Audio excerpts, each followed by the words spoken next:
할렐루야. 주님의 은혜와 평안이 여러분과 또한 여러분의 공동체에 늘 함께 임하시기를 간절히 바랍니다.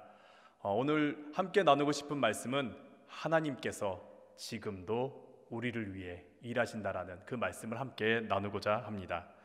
하나님께서는 우리의 인생 한가운데 함께 계십니다. 그리고 우리의 인생을 바라봐 주시고요, 또 우리의 인생을 지켜주시고 또 우리의 인생을 인도해 주십니다. 우리는 이를 하나님의 역사하심이라고 고백을 하곤 하지요. 하나님께서 아무것도 하시지 않는 것처럼 보여도, 하나님께서 침묵하시는 것처럼 보여도 하나님께서는 그 안에서 우리를 위해 일하고 계십니다. 그리고 우리의 이 모든 것들을 합력하여 선을 이루어 주시며 또한 길을 만들어 주시고 악을, 나쁜 것을, 힘든 것을 좋은 것으로, 선한 것으로 만들어 주십니다. 미국의 한 기독교 작가인 밥 벤슨이 자신의 일상 속에서 있었던 하나님의 은혜 혹은 아름다운 일들을 적은 글들이 있습니다. 그 글들 중에서 한 친구와의 대화가 있는데, 그 친구는 심장마비로 거의 죽을 뻔한 친구였습니다. 심장마비가 왔고 또한 대수술이 들어갔고 다들 희망이 없다, 힘들다, 죽을 것이다 라고 했는데 기적적으로 살아난 그 친구를 밥 벤슨이 찾아가서 대화를 나누었습니다. 좀 몸이 회복하자 그 친구하고 대화를 나누며 이렇게 물었습니다. 친구, 그래, 심장마비를 걸리니까 어떻디? 좋던가? 아니, 절대 아니야. 정말 이거 힘들어. 죽을 뻔했어. 나 너무 힘들었어. 그래? 다시 심장마비 걸려도 좋겠어? 절대 아니야. 절대 아니야. 그래? 심장마비 추천해 줄 만해? 당신 똑바로 들어. 이거 절대 아니야. 밥 벤슨은 이 말을 듣고 질문을 바꿨습니다. 그래? 그럼 심장마비를 겪고 나니까 당신의 삶의 의미가 변하지 않았어? 당신의 삶의 의미가 굉장히 소중하게 변하지 않았어? 맞아. 자네 부부 이전에도 굉장히 좋은 모습을 보였고 아름다운 모습을 보였는데 지금 어떤가? 더 사랑하고 더 소중하게 여기는 부부가 되지 않았나? 맞아. 이웃들과의 관계 어때? 이웃들에 대해서 더 많이 이해하게 되고 그들을 더 많이 지켜보게 되고 그들을 더 많이 사랑하게 되지 않았어? 맞아. 그리고 친구, 주님과의 관계 어떻게 변했어? 주님과의 관계가 더 깊고 풍성해지지 않았어? 맞아. 그래, 친구, 심장마비 걸리니까 좋던가? 밥 벤슨이 이 이야기를 통해서 우리에게 주고자 하는 메시지가 있습니다. 우리는 큰 일을 겪었을 때, 힘든 일을 겪었을 때, 어려운 일을 겪었을 때 우리 어떻습니까? 두 번 다시 그 일 겪고 싶지 않고 두 번 다시 그 일이 내게 일어나지 않았으면 하지요. 그리고 도대체 이 일이 내게 왜 일어났는지 원인을 찾곤 합니다. 왜 내게 이런 일이 일어났지? 왜 내게 이런 일이 생긴 것이지? 근데 작가는 우리에게 이것을 요청합니다. 왜라고 묻기보다는 그 큰 일 속에서 무엇을 깨달았는지 한번 찾아보라고 우리에게 묻습니다. 내가 그 큰 일을 겪으면서 내가 무엇을 알게 되었고 무엇을 깨닫게 되었고 또 무엇을 얻게 되었는지 한번 살펴보라는 것이죠.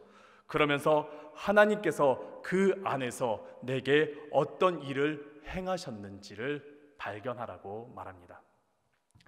성경에는 참 많은 인물들이 있습니다. 참 위대한 믿음의 인물들이 있습니다. 그 위대한 믿음의 인물들이 늘 좋은 일만 있었던 것은 아닙니다. 굉장히 큰 어려움도 겪었고 고난도 겪었습니다. 그런데 그러한 인물들이 자신의 삶을 살펴보면서 왜 내게 이런 일들을 주셨습니까? 라고 말하기보다는 그 안에서 하나님께서 어떻게 일하셨는지를 찾는 것을 보곤 합니다. 요셉은 어떠했을까요? 우리가 요셉의 일생 잘 알고 있지요. 그의 일생은 고난의 연속이었습니다.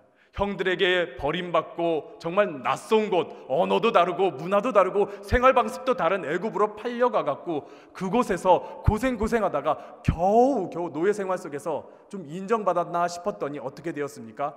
모함을 얻어서 억울하게 옥살이를 하게 되었지요.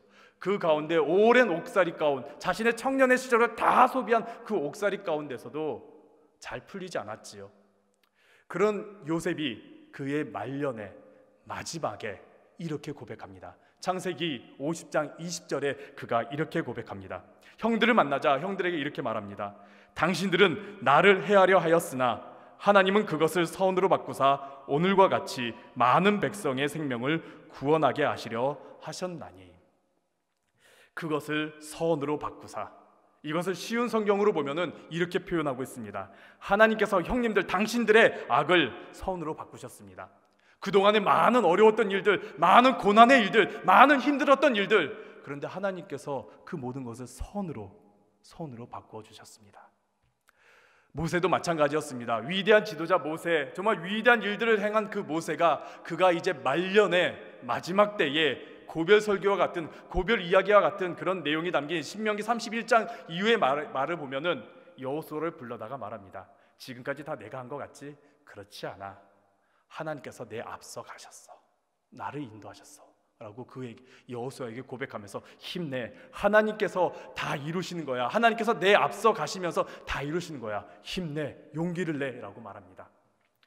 사울 왕의 아들 요나단이 자기의 그 무기든 자와 함께 저 블레셋 진영을 습격하러 가려고 합니다. 말도 안 되는 것이지요. 수많은 군대가 모여 있습니다. 그런데 요나단은 자신과 무기든 소년 단 둘이서 그곳을 습격하려고 합니다. 말도 안 되는 상황이지요. 근데 요나단이 이렇게 고백합니다. 사무엘상 14장 6절에 요나단이 자기 무기를 든 소년에게 이르되 우리가 이 할례 받지 않은 자들에게로 건너가자. 여호와께서 우리를 위하여 일하실까 하노라. 모든 승패, 모든 일들은 하나님께서 이루시는 것이다. 하나님께서 일하시면은 저 블레셋 군대 진영 우리 단둘이 가도 승리할 수 있다라는 것이지요. 우리가 참 좋아하는 말씀이 있습니다. 예레미야 33장 3절에 있는 말씀, 우리가 참 좋아하지요. 어떤 내용을 가지고 있습니까? 너는 내게 부르짖으라. 내가 내게 응답하겠고 내가 알지 못하는 크고 은밀한 일을 내게 보이리라. 이 말씀의 바로 전 구절에 어떤 내용이 담겨져 있는지 우리 예레미야 33장 2절에 있는 말씀 함께 읽도록 하겠습니다. 이를 행하시는 여호와, 그것을 만들며 성취하시는 여호와, 그의 이름을 여호와라 하시는 이가 이와 같이 이르시도다. 아멘. 이를 행하시는 여호와, 그것을 만들며 성취하시는 여호와. 하나님께서는 일을 행하시고 또한 그 일을 성취하십니다. 우리가 부르짖는 그 모든 일들에 대해서 하나님께서는 행하시고 성취해 주신다라는 것이지요. 예수님께서도 요한복음에 보니까 안식일에 모든 사람들이 일을 하지 않고 쉬고 있는 그 안식일에 한 병자를 고치셨습니다. 안식일에 병자를 고치자 많은 사람들에게 논란거리가 되었지요. 왜 일을 하지 말아야 되는데 왜 일을 하느냐라면서 논란이 되었습니다. 그럴 때 예수님께서 이렇게 말씀하셨습니다. 요한복음 15장 17절에 예수께서 그들에게 이르시되 내 아버지께서 이제까지 일하시니 나도 일한다.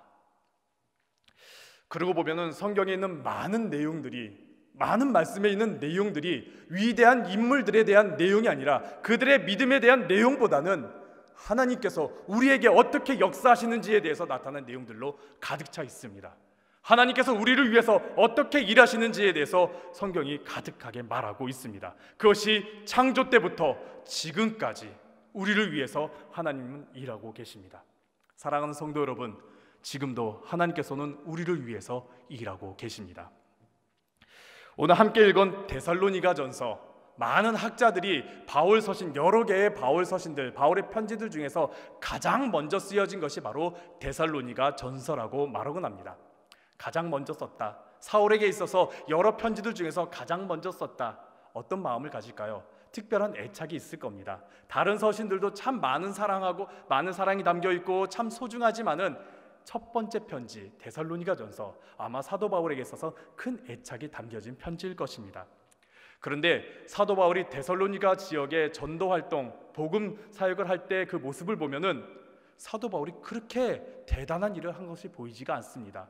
사도 바울이 데살로니가 지역을 가게 된 것은 이제 전도 사역을 하기 위해서 이제 그 데살로니가 지역을 가게 되었지만은 그곳에서 많은 열매를 맺기보다는 오히려 문제가 터지고 말았습니다. 사도행전 17장 6절에 보니까 사도 바울이 복음을 전하자 주변에 있는 많은 사람들이 이렇게 말합니다. 세상을 어지럽게 하는 사람들이다. 이 사람들 세상을 어지럽게 하는 사람들이다 라면서 그 사도 바울을 잡아서 쫓아내려고 했습니다. 결국은 사도 바울이 쫓겨나고 말았지요. 근데 그 기간이, 데살로니가 지역에 들어와서 복음 사역을 한 기간이 3주, 길면 5주 정도밖에 되지 않는다고 합니다. 굉장히 짧은 시간 데살로니가 지역에 있었던 것이지요.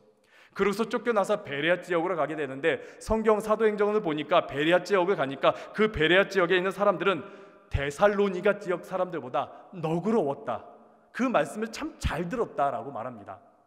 한쪽에서는 자신들을 향하여서 핍박하고 쫓아내려고 하고 저 말씀 큰일 날 말씀이다 라면서 비난하는데, 베레아 지역을 갔더니 너그럽게 그 모든 말씀들을 잘 받아들였다라는 것이죠.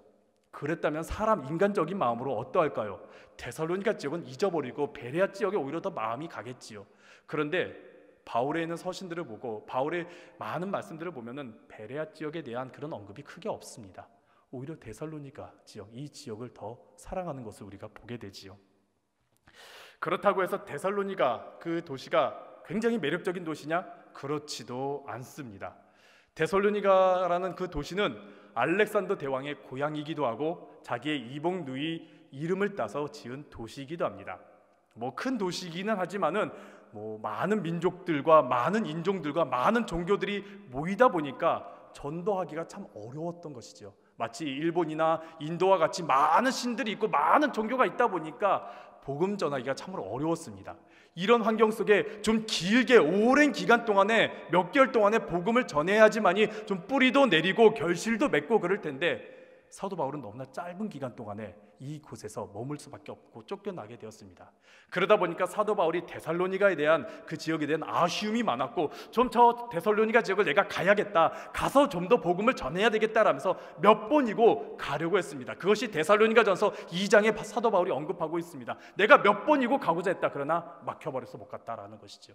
사도 바울이 갈 수도 없었습니다. 그런데 이런 데살로니가 지역에 교회가 세워지고, 그 교회가 사도 바울이 복음 사역을 다른 지역에 전도하는 동안에 정말 그 데살로니가 교회가 하나님의 은혜 안에 있다, 하나님의 사랑과 믿음으로 굳건하게 서 있다라는 칭찬이 자자하게 들려오고 있습니다. 그러니까 사도 바울이 그 칭찬의 소리, 그 복된 소식을 들으면서 자기가 복음을 전하면서 힘들었지만은 큰 위로가 되었다라고 데살로니가전서 3장에서 그렇게 고백합니다. 그렇게 좋은 환경도 아니었는데, 그렇다고 해서 사도 바울이 정말 많은 에너지를 쏟은 것도 아닌데, 오랜 기간 복음을 전한 것도 아닌데, 어떻게 그곳이, 어떻게 데살로니가 교회가 그렇게 굳건하게 설 수 있었을까요? 데살로니가전서에서는 사도 바울이 어떻게 그렇게 됐는지 이유는 말하지 않지만은, 다른 서신, 특별히 고린도 전서에 보면은 사도 바울이 이런 고백을 합니다. 씨를 뿌리는 것은 내가 씨를 뿌리고 내가 복음을 전하고, 또 혹은 아볼로가 물을 주면서 양육할지 모르겠지만은 오직 자라게 하시는 이는 하나님뿐이시다. 이 모든 일을 이루시는 분은 오직 하나님뿐이시다, 그렇게 고백합니다. 그리고서 사도 바울이 데살로니가전서를 쭉 쓰면서 마지막 말미에 이렇게 오늘의 본문에 있는 내용을 전하고 있습니다. 우리 함께 오늘 본문에 있는 내용 한 번 더 읽도록 하겠습니다. 데살로니가전서 5장 24절입니다. 너희를 부르시는 이는 미쁘시니 그가 또한 이루시리라. 아멘. 우리는 여기에서 하나님의 세 가지의 모습을 보게 됩니다. 하나는 우리를 부르시는 하나님, 두 번째는 미쁘신 하나님, 세 번째는 일을 이루시는 하나님. 우리가 이 세 가지에 대해서 함께 나눠보도록 하겠습니다. 첫 번째, 하나님께서는 우리를 부르시는 하나님이십니다. 나를 부르신다, 하나님께서 나를 부르신다. 물론 제자들을 부르시는 것처럼 소명의 자리로 부르시는 것도 있지만은, 오늘 본문에서 부르신다라는 이 단어는 하나님께서 나를 지켜보시면서, 나의 인생을 지켜보시면서 누구야? 라면서 그저 이름을 부르시는 그 부르심입니다. 그냥 부르시는 것이 아니라 이름을 불러가면서 나를 부르시는 것이죠. 어디로 부르십니까? 하나님의 그 안전한 반석, 피난처, 하나님 품 안, 그 날개 아래로 하나님께서 부르십니다. 전에 저희 아이들이 어렸을 때에 놀이터에 데리고 가서 종종 놀곤 했습니다. 자주는 못했어도 기회가 될 때마다 아이들을 데리고 이제 놀이터에 가서 놀곤 했습니다. 처음에는 아빠랑 같이 놀지만은 주변에 자신들의 또래 친구들이 있으면 어떻게 합니까? 아빠는 아랑곳하지 않고 그 친구들과 함께 놀게 되죠. 그러면 저는 어디 벤치라든지 앉을 만한 곳을 찾아서 앉아서 아이들의 노는 모습을 구경하곤 합니다. 그렇게 지켜보고 있다가 아이들을 부르는 순간이 있는데, 대부분의 경우는 이제 집에 가자, 이제 집에 가자고 부르지만은 제가 목소리를 좀 크게 아이들을 부를 때가 있습니다. 언제일까요? 바로 아이들이 위험한 행동을 하고 있을 때, 뭔가 위태로울 때, 위기에 처했을 때 아이들의 이름을 크게 부르지요. 그리고 그 아이에게 다가가서 그곳에서 벗어나게 하고 안전한 곳으로 이동시켜서 다시 그 아이가 자유롭게 놀게 만듭니다.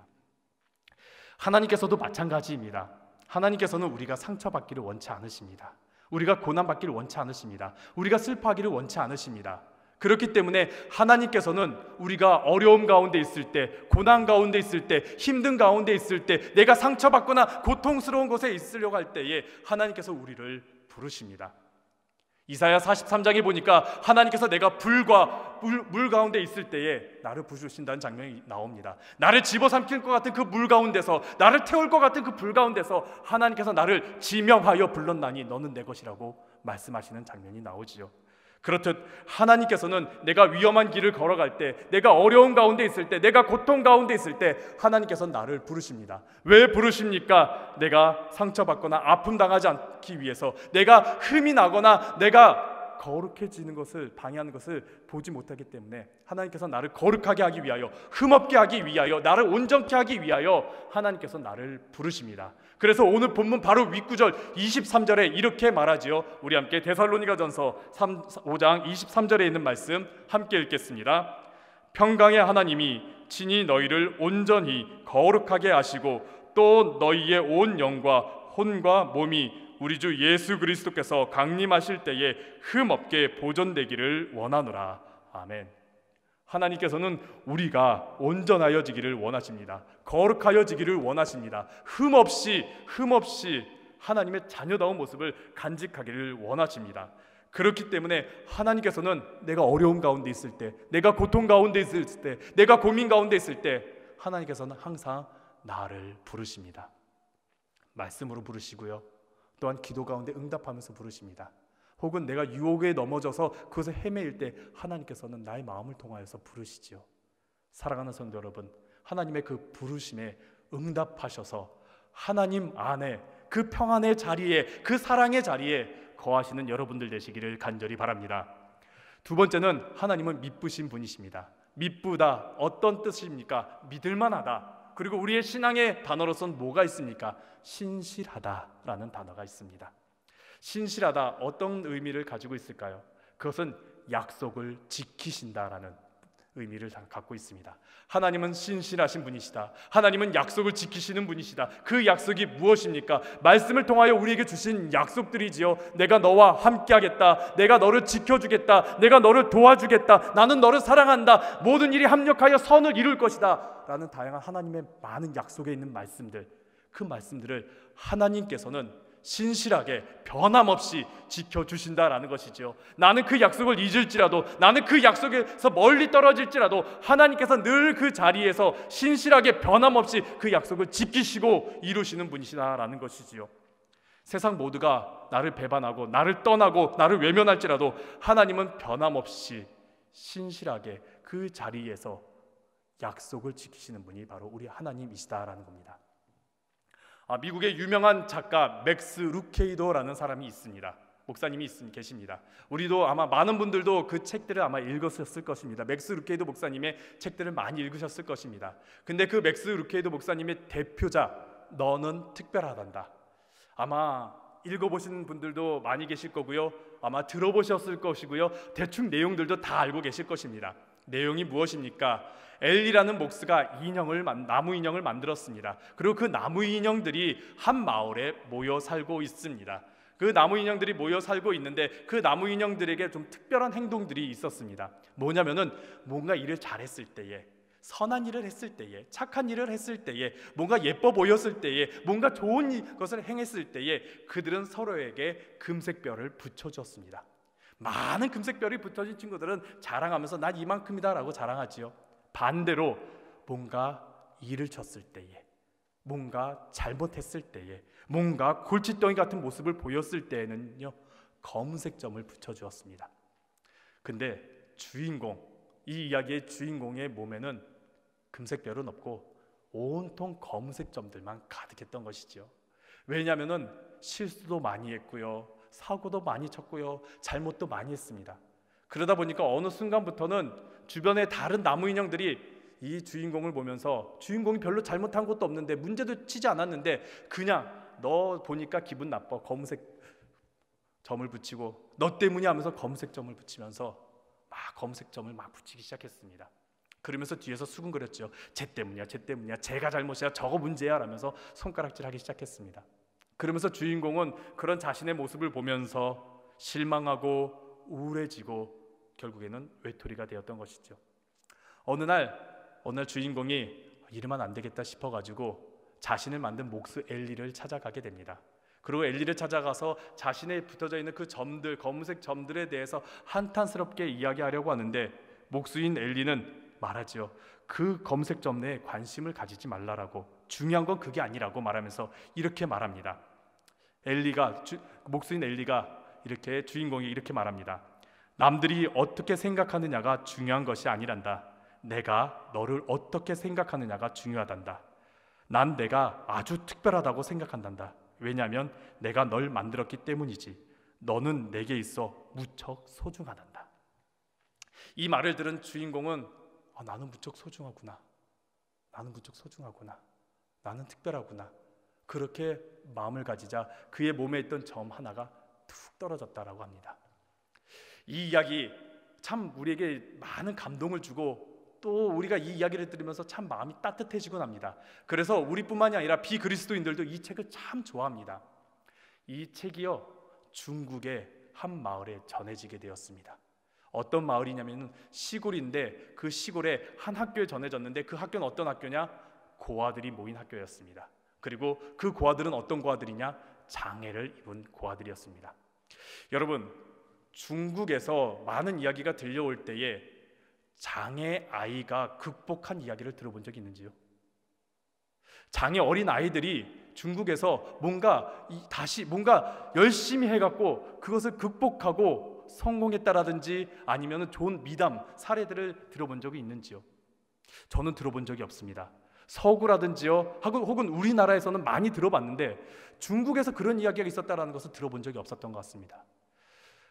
중국 선교사님이 이 책의 이야기를 들고 가면서 중국에 대해서 이야기해 주는데 이렇게 말합니다. 중국은 쓸모 있는 사람과 쓸모 없는 사람을 구별한다고. 쓸모 있는 사람, 뭔가 노동력 가치가 있는 사람, 뭔가 일을 해낼 수 있는 사람이다라는 것이죠. 그럼 반대로 쓸모 없는 사람은 뭐겠습니까? 아무 일도 못하는 사람이죠. 특별히 장애를 가졌다, 쓸모 없는 자 취급을 한다라고 합니다. 그래서 아이가 태어났을 때에 장애를 가졌다 그러면 부모가 대부분 그 아이를 버린다고 합니다.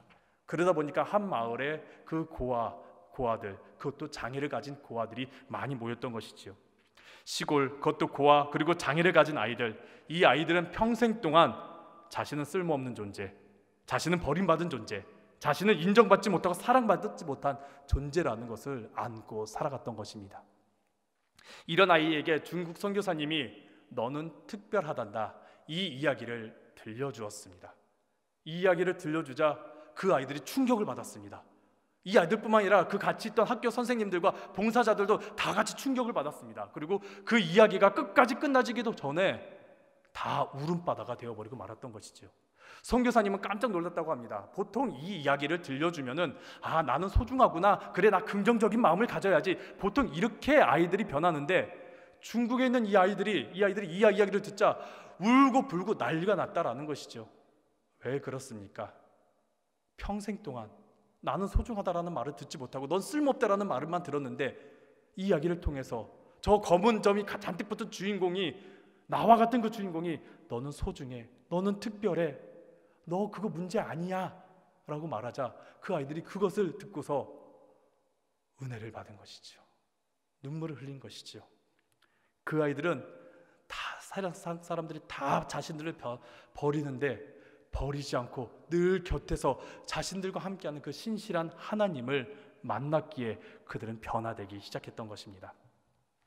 사랑하는 성도 여러분, 하나님은요 변함없이 신실한 모습으로 우리를 사랑하십니다. 내가 어떤 모습을 가졌든지 간에 내가 어떤 실수를 했던지 간에, 내가 과거에 어떤 실수를 했고, 내가 어떤 문제를 일으켰고, 내가 어떻게 행했던지 간에, 세상 사람들이 다 나를 손가락질하고 저거 끝까지 벌 받아야 된다라고 저주할지라도 하나님께서는 나를 있는 그대로 받아주시고 사랑해 주시고 늘 우리와 함께 하시는 신실한 하나님이십니다. 이를 믿으시기를 간절히 바랍니다. 그리고 이러한 신실하신 하나님께서 우리를 위해 지금도 일하고 계십니다. 하나님께서는 우리를 위해 일하실 때 쉬지도 아니하시고요, 주무시지도 아니하신다라고 말씀하십니다. 늘 우리와 함께 하신다라고 말씀하십니다. 세상 끝날까지 우리와 늘 함께 하시며 우리를 위해 일하신다라고 성경에 말씀하고 계십니다. 코로나19로 힘든 가운데 우린 있습니다. 참 고통 가운데 있습니다. 참 답답한 가운데 있습니다. 다시 이 일을 겪어보면 어떻겠냐 우리에게 물어보면 어떻겠습니까? 싫다고, 이제 이런 거 더 이상 겪고 싶지 않다라고 우리는 말하겠지요. 하지만은 지금 이 순간에도 하나님께서는 우리의 삶을 변화시키기 위해, 우리의 삶을, 이 힘든 우리의 삶을 선한 것으로 변화시키기 위해 일하고 계십니다. 그래서 우리는 아마 코로나19가 종식된 이후에 분명 우리는 변화될 것입니다.